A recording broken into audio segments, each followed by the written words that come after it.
asalaamualeykum sénégalais yi salaamaaleykum internautes yi ñu ngi leen nuyu di leen ziare ñi ngi dellu si di nuyu waa majorité présidentielle bi di nuyu aussi waa Benno Bokk Yaakaar waaye di nuyu aussi waa Alliance pour la République ñu dellu si rek comme ni ñu leen ko waxee woon après l'acte 1 ñu ñëw ci acte 2 bi pour mën a waxtaan ak yéen gën a yaatal mais permettez-moi avant de commencer ma jàll waa section bu Bolzano si seen perte bi nga xam ne am nañ ko mu nekk seen coordinatrice Nafi Diallo bi nga xam ne dafa génn àdduna fan yi ci gannaaw ñu ngi koy jàll njabootam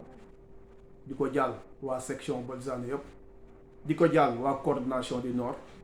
di ko jàll aussi waa délégation sénégalaise de l'extérieur mu nekk Italie bi yëpp waaye di ko jaar tous les responsables politiques de l'Alliance pour la République et de la majorité présidentielle waaye di ko jàll son excellence le président Macky Sall gannaaw loolu aussi ñuy jàll njabootu Madiène Diouf yëpp ñu ngi leen di jàll ci perte boobu aussi nga xam ne am na di ko jàll waa Kaolack yëpp nga xam ne ñëpp xam nañ ko que nekkoon maire de la ville de Kaolack ñu ngi koy jàll moom it di jàll njabootu Madiène bi yëpp di ko jàll aussi le président Moustapha Niass bi nga xam ne moom mi ngi ànd ak le président Macky Sall depuis boobu ba léegi nekkoon président de l'Assemblée nationale di ko jàll aussi le président de la République par rapport ak Alliance pour la République ak AFP bi nga xam ne parti allié la bokk ci Benno Bokk Yaakaar may ñëw rek di entamer suñu waxtaan tey comme ni ñu ko waxee woon rek tey j'interpelle tous les leaders politiques de l'Alliance pour la République de la majorité présidentielle ñi nga xam ne ils ont bénéficié des privilèges et avantages du parti par rapport à la nomination de vari postes yi nga xam ne président Macky Sall defal na leen ko ma wax leen ne ñoom tey ñoom dañoo war a jëriñ parti bi mais waruñoo jëriñoo parti bi loolu nag su ma ko waxee ñu bëri danañ ma laaj li tax parce que waroon nañ taxawal par rapport ak liggéey bi nga xam ne war nañ ko def ak li nomination yi am waroon nañ taxawal ay cotisation yoo xam ne day jëm ci sens social bu ñu koy wax mooy militant bu feebar mooy nit ko militant bu nekk dans le chômage mooy militant bu am ay problème de famille mag ñi nga xam ne nekk nañ fi di militer ci parti bi dem ba màgget nga xam ne seen loxo jotatul gannaaw waaye du ñu yem rek ci loolu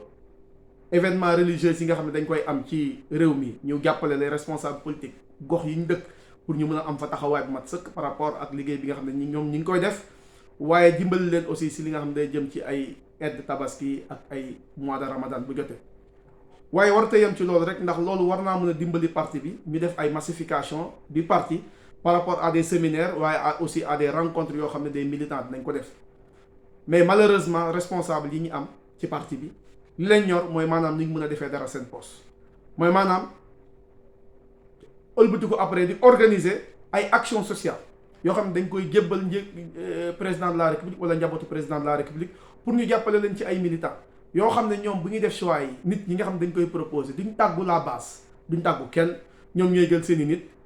ay nit bind leen proposer leen te loolu jafe-jafe yu muy indi ci parti bi mooy dañoo jàpp ne dañuy faral parti waaye dañuy gën a yàqal parti bi ndax loolu lu muy indi mooy day indi ay frustré ndax kenn ku nekk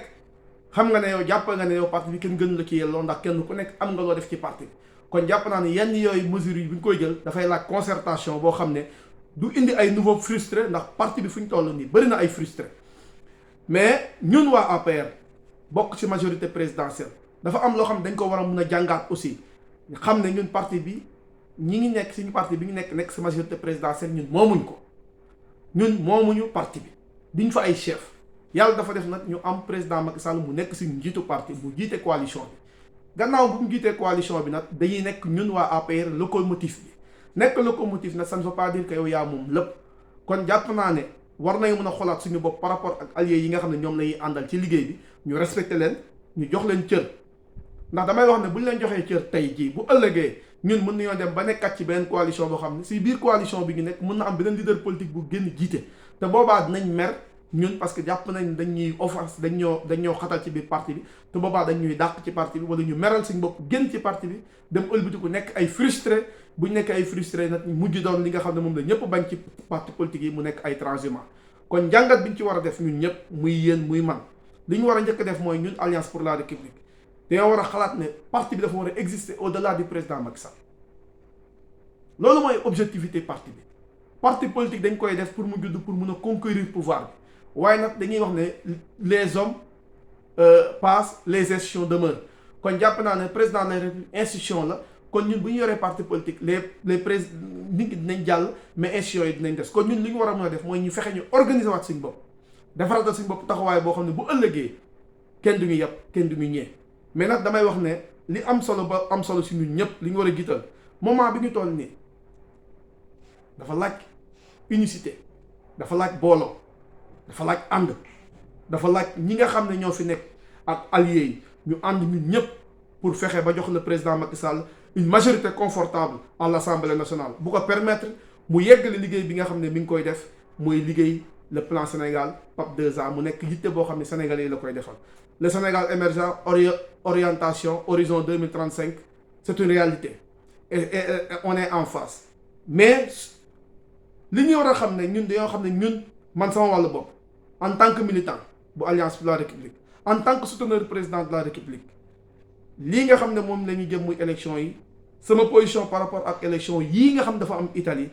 comme ni ma la ko waxee woon si acte numéro 1 bi jàll nga xam ne dañ maa pousse si biti xañ ma sama àq ak yelleef ci biir parti bi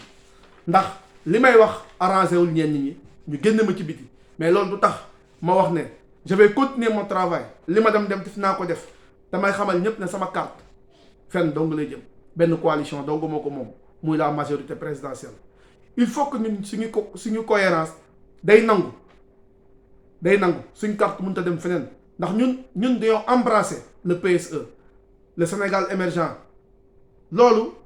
moo tax mënuñoo voter keneen